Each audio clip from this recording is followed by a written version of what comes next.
அண்மை செய்தியாக பார்த்து வருகிறோம். மயிலாடுதுறை மாவட்டம் சாத்தங்குடி கிராமத்தில் காதலர்கள் உயிரை மாய்த்துக் கொண்ட விவகாரத்தில் சிறுமியின் குடும்பத்திற்கு நீதி கேட்டு போராட்டம் நடைபெற்று வருகிறது.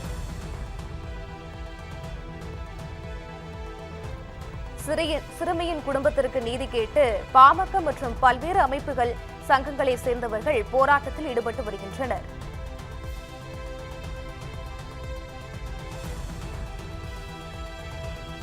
ஆட்சியர் அலுவலகம் முன்பு போராட்டக்காரர்கள் மற்றும் காவல்துறை இடையே தள்ளுமுள்ளு ஏற்பட்டிருக்கிறது.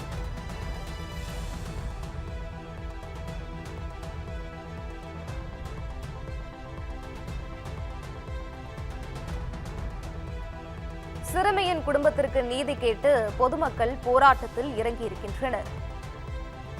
மயிலாடுதுறை மாவட்டம் சாத்தங்குடி கிராமத்தில் காதலர்கள் உயிரை மாய்த்துக் கொண்ட விவகாரத்தில் சிறுமியின் குடும்பத்தினர் உள்ளிட்ட உறவினர்கள் போராட்டத்தில் ஈடுபட்டிருக்கின்றனர்.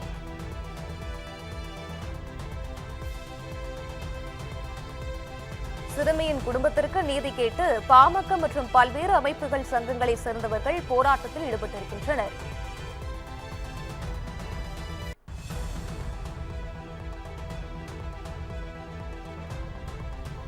மாவட்ட ஆட்சியர் அலுவலகத்தை முற்றுகையிட்டு 1000க்கும் மேற்பட்டோர் போராட்டத்தில் ஈடுபட்டிருக்கின்றனர்.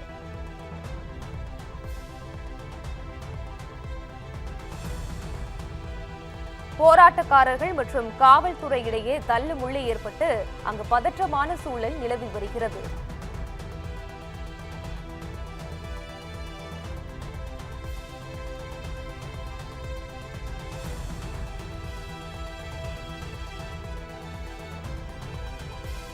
மயிலாடுதுறை மாவட்டம் சாத்தங்குடி கிராமத்தில் காதலர்கள் உயிரை மாய்த்துக் கொண்ட விவகாரத்தில் சிறுமியின் குடும்பத்திற்கு நீதி கேட்டு மக்கள் போராட்டத்தில் இறங்கியிருக்கின்றனர். இதுகுறித்தான முழு விவரங்களுடன் இணைந்திருக்கிறார் எமது செய்தியாளர் யோகேஸ்வரன்.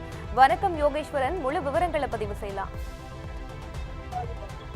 வணக்கம் பவித்ரா. மயிலாடுதுறை மாவட்டம் தரங்கம்பாடி அருகே சாத்தங்குடி கிராமத்தில் கடந்த ஜூன் 30ஆம் தேதி 17 வயது சிறுமி மற்றும் அவர் காதலித்து வந்த மாற்று சமூகத்தை சேர்ந்த பார்த்திபன் என்ற இளைஞர் ஆகியோர் தூக்கில் தொங்கியபடி பிணமாக கண்டெடுக்கப்பட்டனர். இருவரும் வேறு வேறு சமூகத்தை சேர்ந்தவர்களாக இருந்த நிலையில் இது தொடர்பாக இறந்து போன இளைஞர்களின் உறவினர்கள் பெண் வீட்டின் உறவினர்கள் வீடு, வாகனம் ஆகியவற்றை அடித்து நொறுக்கினர். இரு தரப்பிற்கும் இடையே மோதல் ஏற்படும் சூழல் உருவான நிலையில் பெண் வீட்டார் ஆணவ படுகொலை செய்துவிட்டதாக குற்றம் சாட்டி பார்த்திபனின் உறவினர்கள் மற்றும் விடுதலை சிறுத்தை கட்சியினர், கம்யூனிஸ்ட் கட்சிகள் இந்த வழக்கை கொலை வழக்காக பதிவு செய்ய வேண்டும். அது மட்டுமின்றி வன்கொடுமை தடுப்பு சட்டத்தின் கீழ் வழக்கு பதிவு செய்ய வேண்டும் என்பதை வலியுறுத்தி சாலை மறியல் போராட்டத்தில் ஈடுபட்டனர்.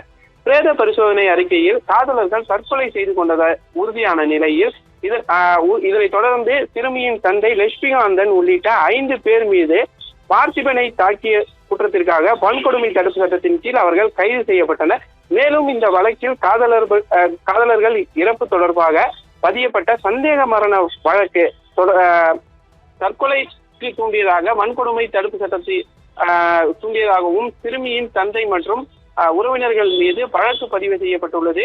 இதற்கு பாமக, மாவீரர் வன்னியர் சங்கம் உள்ளிட்ட பல்வேறு அமைப்புகள் கடும் கண்டனம் தெரிவித்தனர். இந்த சம்பவத்தில் சிறுமியின் தந்தை தனது மகளை காணவில்லை என்று பொறையார் காவல் நிலையத்தில் புகார் அளித்திருந்த நிலையில் காவல்துறையினர் போஸ்கோ சட்டத்தின் கீழ் இளைஞர் குடும்பத்தினர் மற்றும் உறவினர்கள் மீது வழக்கு பதிவு செய்ய வேண்டும், வன்கொடுமை தடுப்பு சட்டத்தை உடனடியாக ரத்து செய்ய வேண்டும், சிறுமியின் குடும்பத்திற்கு அரசு வேலை வழங்க வேண்டும் என்ற கோரிக்கையை விடுத்து பெண்ணின் தாயார் மற்றும் பாமக, வன்னியர் சங்கத்தினர், அகில இந்திய முக்குளத்தோர் புலிப்படை மற்றும் அகில இந்திய முக்குளத்தோர் பாசறை உள்ளிட்ட பல்வேறு அமைப்புகள் ஒன்று சேர்ந்து இன்று போராட்டத்திற்கு அழைப்பு விடுத்திருந்தனர். காவல்துறையினர் அனுமதி மறுத்த நிலையில் மாவட்ட ஆட்சியர் அலுவலகத்திற்கு முன்பு 1000க்கும் மேற்பட்டோர் ஊர்வலமாக வந்தனர். இதனைத் தொடர்ந்து மாவட்ட ஆட்சியர் அலுவலகம் காவல்துறையினர் தங்கள் கட்டுப்பாட்டில் கொண்டு வந்த நிலையில் மாவட்ட ஆட்சியர் அலுவலகம் வாயில் கதவை பூட்டினர். தொடர்ந்து மாவட்ட ஆட்சியர் அலுவலகம் எதிரே பாதிக்கப்பட்ட சிறுமியின் குடும்பத்தினருக்கு நீதி வழங்க வேண்டும் என்று கூறி கண்டன முழக்கம் எழுப்பி ஆர்ப்பாட்டத்தில் ஈடுபட்டனர். பல்வேறு அமைப்புகளை சேர்ந்த நிர்வாகிகளை மட்டும் காவல்துறையினர் மாவட்ட ஆட்சியர் அலுவலகத்திற்குள்ளே அனுமதித்தனர். காவல்துறையினருக்கும் போராட்டத்தில் ஈடுபட்ட அமைப்பினருக்கும் இடையே அப்பொழுது தள்ளுமுள்ளானது ஏற்பட்டது. சிறுமியை காணவில்லை என்ற போது காவல்துறையினர் வழக்கு பதிவு செய்திருந்தால் இந்த உயிர் பலியானது தடுத்திருக்கலாம். மேலும் வன்கொடுமை சட்டத்தை கைது செய்தது மட்டுமின்றி தற்கொலைக்கு தூண்டியதாக மேலும் ஒரு வழக்கு அவர்கள் மீது பதிவு செய்யப்பட்டது கண்டனத்துக்குரியது என்றும், ஜாதி பெயரை சொல்லி இதுபோல் பொய் வழக்குகளை பதிவு செய்வதை தடை செய்ய வேண்டும். இரு தரப்பினருக்கும் பாதிப்பு ஏற்பட்ட நிலையில் சிறுமி குடும்பத்தினர் மீது மட்டும் காவல்துறையினர் ஒரு தலைபட்சமாக வழக்கு பதிவு செய்துள்ளது. இது போன்ற தற்கொலை வழக்குகளை ஆணவ படுகொலை என்று திசை திருப்பி போராட்டம் நடத்தி பயனடையும் தலைவர்கள் மீது நடவடிக்கை எடுக்க வேண்டும். பாதிக்கப்பட்ட சிறுமி குடும்பத்திற்கு 20 லட்சம் ரூபாய் நஷ்டஈடு வழங்க வேண்டும். பாதிக்கப்பட்ட அவர்களுக்கு வீடு பாதிக்கப்பட்ட நிலையில் அவர்களுக்கு புதிய வீடு கட்டித்தர வேண்டும் என பல்வேறு கோரிக்கைகளை மாவட்ட ஆட்சியரிடம் வைத்துள்ளனர்.